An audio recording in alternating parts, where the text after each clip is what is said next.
Hey, folks, welcome to Between the Left and a Hard Place. This is a center-left podcast, and this is episode number 1. In this episode, we're going to talk about something no Democrats want to talk about. None. Zero. Zilch. They don't want to talk about it, and that is capitalism versus socialism. I, for one, don't feel the two can coexist, and I want to find out what you're thinking. So come along for the ride, and let's go.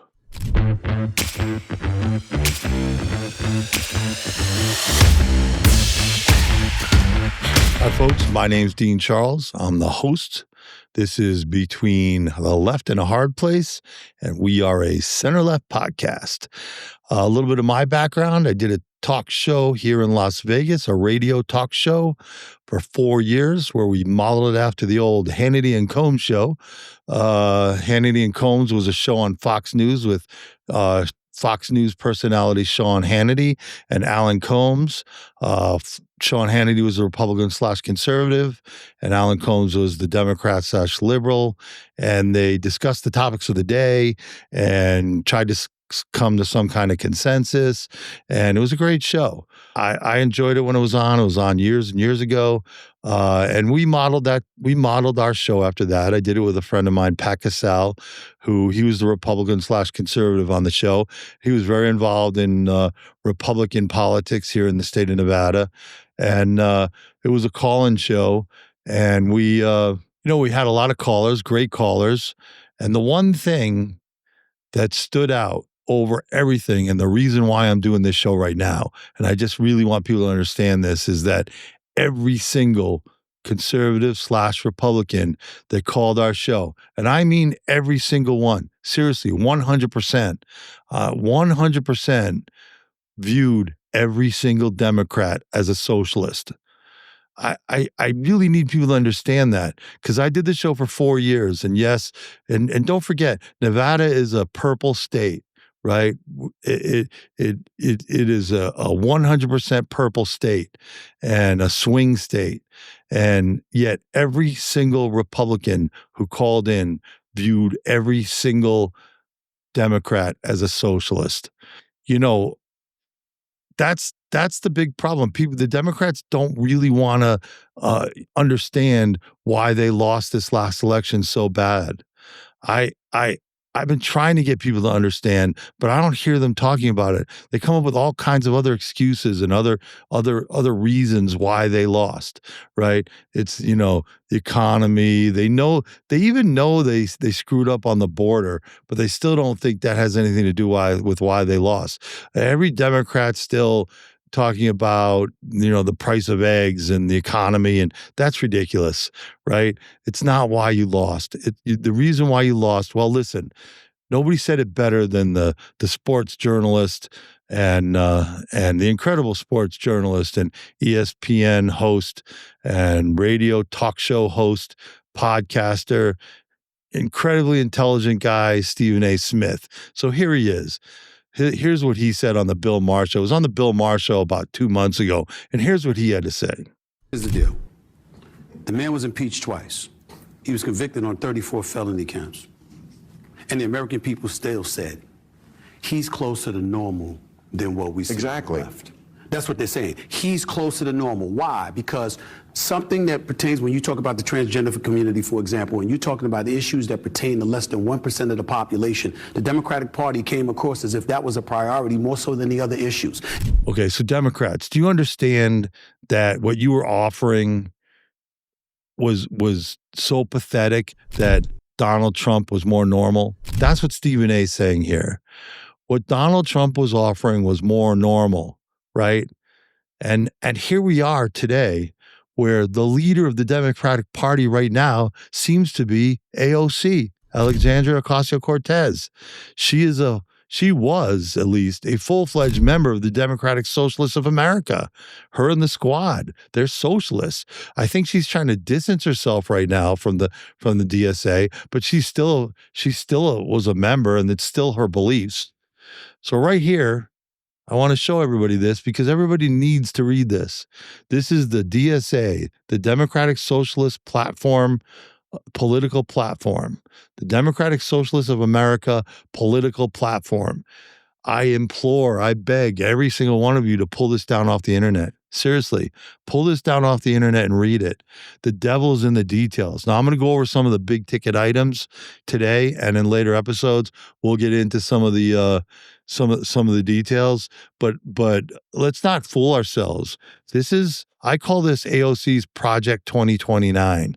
Donald Trump had his Project 2025. This is AOC's Project 2029, right? And we're going to go over it. But people have to understand that the reason why the Democrats lost this last election so bad. So the big ticket items in here, right? You can start with defund the police, right? Nobody I know wants to defund the police. Not even any Democrats I know want to defund the police. But they not only want to defund the police completely, completely defund the police. Please pull it down and read it. I'm not going to tell you anything that's not in here, right? They want to completely defund the police, and they don't want to just bring it down to the local level policing. They want to bring it down to the neighborhoods. They want neighborhoods to police themselves, right? Then they want to release everybody from jail and eliminate the prison system, right? Totally eliminate the prison system. Let everyone out of jail. And again, let neighborhoods police themselves from the criminals even, right? So I don't know how you feel about that, but I don't think we should defund the police. I think we should spend more money in making policing better, right? Better police, better training, better ways to help people and prevent crime and all the things that go into policing. Seriously. And jail and prisons, obviously we can do a better job of rehabilitating prisoners and giving people opportunities to make amends. But, but getting rid of it isn't an option. That we're looking at anarchy if that were to happen. And I think people need to understand that. Then when you consider they also just want free and open borders. Total free and open borders. Just don't even, anyone can come here at any time. And then you combine that with Medicare for all. Now listen, Medicare for all sounds great, right? Everybody should have the opportunity to have access to great medical care. It's sad that everybody doesn't. It's sad that we're in the state we're in, and it needs to be worked on. We really need to improve medical care in the United States. It's sad that we're such a great country and medicine is lagging behind with the technology that we have. Especially we have incredible medical technology in this country. But the fact that great medical care isn't available to everyone is a problem, and it needs to be worked on. And we'll talk about that because we want to find solutions to problems, not just create problems. Having open borders and Medicare for all, who's going to take care of all those people? Seriously, there's not enough doctors and nurses and healthcare providers and you're talking about all the way down the line. You're talking about respiratory therapists and x-ray technicians and phlebotomists and everything that goes into medical care. There's so many other areas that people, that you don't even pay attention to. But all these people want to help. They do. They want to help. They want to have a job, but they also want to get paid for their job, right? Because you can't do it for nothing. You just expect everybody to work for nothing? Can't happen. It's not realistic. And, how we get better health care in this country is something that seriously does need to be talked about. But listen, those are some of the major ticket items, and I just briefly went over them. And you're more than welcome to read it. The devil is in the details in here. I'll give you an example. They consider themselves, the DSA, a feminist, anti-white colonialist organization, right? They also won't align with any country that they consider white colonialist. That means Europe, Russia, Canada. They will only align, they say, China and Iran would be who they'd want to align with, in as far as who would be our friends and the people that we do business with in this country, our allies. They want to change our allies from basically NATO to China and Iran. They also so there's a line item in here about how they want to get rid of U.S. aid because they consider U.S. aid to spread white colonialism around the world. So you know how Elon Musk got rid of USAID and everybody was all up in arms about it. They actually want to get rid of USAID. They were happy, the socialists, that there was no USAID because the USAID spread white colonialism. So the problem that people don't understand, and it's another reason why we lost the election and why socialism can't be allowed to exist in the Democratic Party, in my opinion. That's my take, is there's too many people on the extremes that feel oppressed. And I feel bad that they feel oppressed. I do. I don't think anybody should feel oppressed for whatever situation they are in life. But they're not looking for equality is the problem. And everybody's into equality. Everybody wants equality. But they're looking to become the oppressor, and you can just look at the universities and the schools that that have become a major social media and media issue right now, and you can see the people that Donald Trump's fighting against, the people that they don't want equality, they want to become the oppressor. And I think even Donald Trump, the Trump administration and the Republicans in general are totally for equality as well. They want equal footing for all. And there's two things that people that to me are extremely American and are the hallmark of capitalism over socialism. One is opportunity, right? So no matter how down and out you might be, you want to feel like you have the opportunity to get out of it, that the opportunity is there to make it someday, right? I think that everybody feels that. Everybody's had their hard times and their struggles, and you want to know, hey, look, there's opportunity. I know it. Somebody else might have to convince you. Maybe, it's going to take something. We have a lot of problems with drugs and alcohol and addiction and all kinds of things in this country, right? And when you're down and out and you're looking for help, you want to, in the back of your mind, feel like if you did get out, you have the opportunity to succeed. The other is safety. People just want to feel safe. So defunding the police is not an option, right? People, it's a hallmark of where we live in a civilized world, that we want to be able to feel safe. Safety is paramount. And those two things need to be in the back of everybody's mind. And socialism doesn't offer that. They offer anarchy, in my opinion. So those are things that people need to think about, right? Here in my state, in the state of Nevada where I live, the Senator Catherine Cortez Mastow, she says she's going to take the lead in what she's calling the mod squad, the moderate Democrats, and I believe she's in charge of a PAC, and she's forming some committees to try and bring moderate Democrats back into the forefront. She was on a podcast a few weeks ago. I think I heard her on Jessica Tarloff. And she was doing what all the Democrats seem to be doing, which is talking about the big umbrella and respecting everybody and respect for everybody in the Democratic Party. And I don't know if that's possible. I personally don't think it is. I don't think that you can have the socialists in this party. I think that we have to go back to the center, and we can't have the people on the extremes in the various parts of the Democratic Party, don't feel like they're part of what the Democratic Party is. If you look at the extremes in the LGBT community, you look at the extremes in the Black community, you look at the extremes in some of the other various minorities in this country, they don't want what everybody else wants. They don't want equality. They want to become the oppressor. Honestly, that's what they want. And that can't happen. We're just going to lose. Look, the Democrats are just going to lose. Look, you have the Congress, right? We have an election in a year and a half. And if you look at first the House of Representatives, there's 435 seats in the House of Representatives.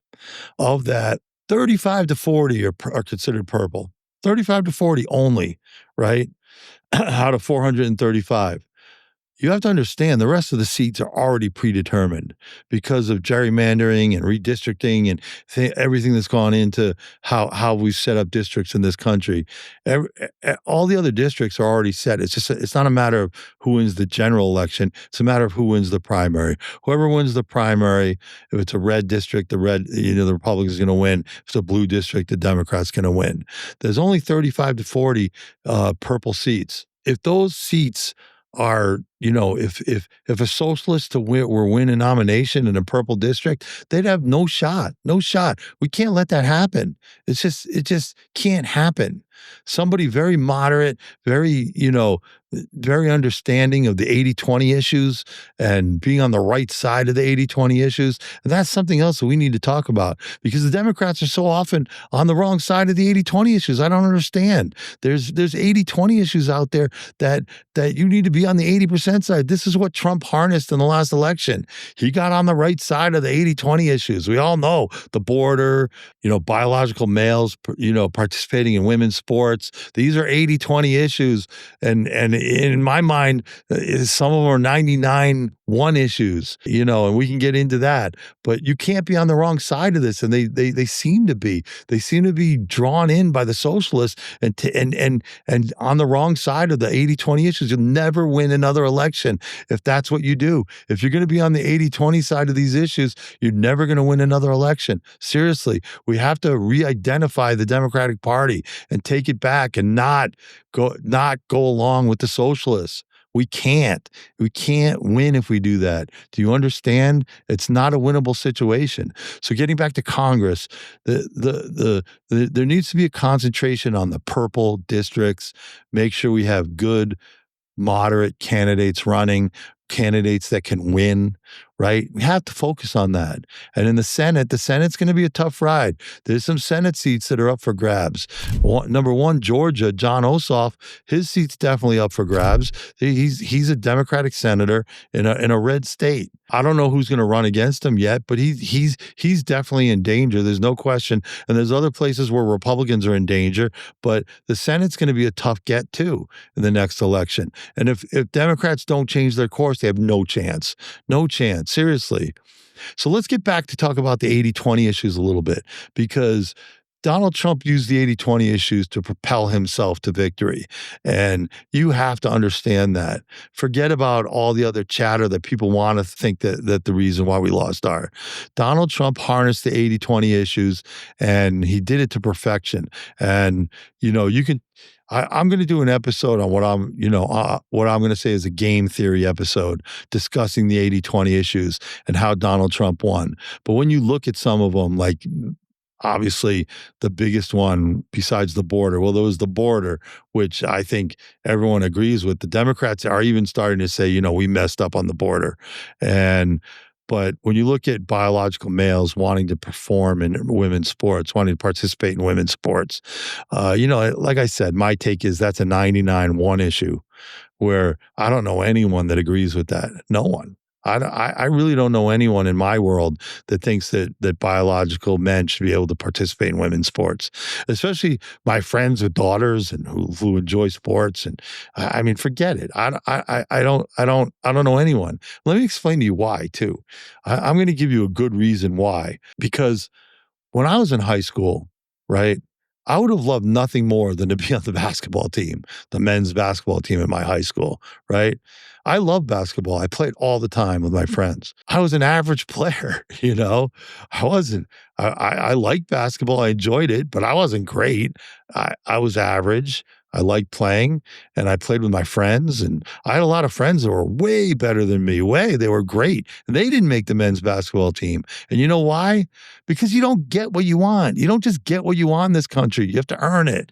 And sports is something that's the ultimate, earn it, endeavor, where the best person wins, because, you're not going to take someone on your team that's worse than someone else, because you want the best players, and you don't just get what you want. And listen, if me and four of my friends at the time, we wanted to put on dresses and identify as women, We would have won the state championship if we joined the women's basketball team. Not only would have won the state championship, we would have won the national championship if there was one. I mean, honestly, let's be real. You don't just get what you want. It's insane to think about it, right? Oh, I'm a girl now. I want to play girls' sports. You don't just get what you want. It's not fair. It's not fair to the girls that are playing in women's sports, and it just shouldn't be allowed. It's just not something that it has there's no common sense involved in that issue. None. So I just don't understand how that can even be. Listen, there are 80-20 issues that the Democrats have to get on board with. Listen, abortion, I don't know what happened to women's rights and abortions, but that's an 80-20 issue in favor of the Democrats. I don't know why they don't still talk about it. And when it comes to deportation and what Donald Trump is doing, rounding up criminals and deporting them, due process is something that the Democrats, are in favor, and that's an 80-20 issue in favor of the Democrats. 80% of the people, Republicans and Democrats, believe in due process. Seriously, it's not even a question. Nobody wants an innocent person to be deported. So if you're rounded up, you deserve due process to make sure they got the right person. Simple as that. And there's many, many more 80-20 issues in favor of the Democrats, and the Democrats need to get on board with that. Listen, I'm going to do a show on game theory where we discuss the 80-20 issues and how Trump won so big, because I think people need to understand that. And I think I'm going to do a show with Pat Casale, who is my co-host in my radio show here in Las Vegas. And I want to discuss Jake Tapper's book, because I've been saying for 4 years that Biden wasn't running the country. He obviously had dementia and cognitive problems, and his staff was running the show. I mean, I could tell, and I think a lot of other people could tell, but I don't know why no one did anything about it either. And it allowed the socialists to take charge, and all this, and the socialist agenda became forefront in America, and then the Democrats got killed. It's that obvious. I wish people would understand that. So listen, I have a whole lot more to talk about. I hope you enjoyed the basics of what this show is going to be about. I hope everybody downloads the Democratic Socialists of America platform. I understand that the guy running in second place behind Andrew Cuomo in New York City is a Democratic Socialist. He's a member, a proud member. You really need to look into that and take heart in that, because is that really what you want? Seriously. So please, like and comment below. Please, I want to hear everybody's comments. I want to know if I'm on the right track. If anybody believes in the same vision that I have here, because this is the road I want to go down, and I want to win. I want the Democrats to win. I want things brought back to more normal, civilized thought. I hope this is the right direction. I hope people can get on board. I hope we can create some kind of energy behind this. So again, like, comment, please. I want to hear your comments. I'll be looking forward to the next show. Thank you.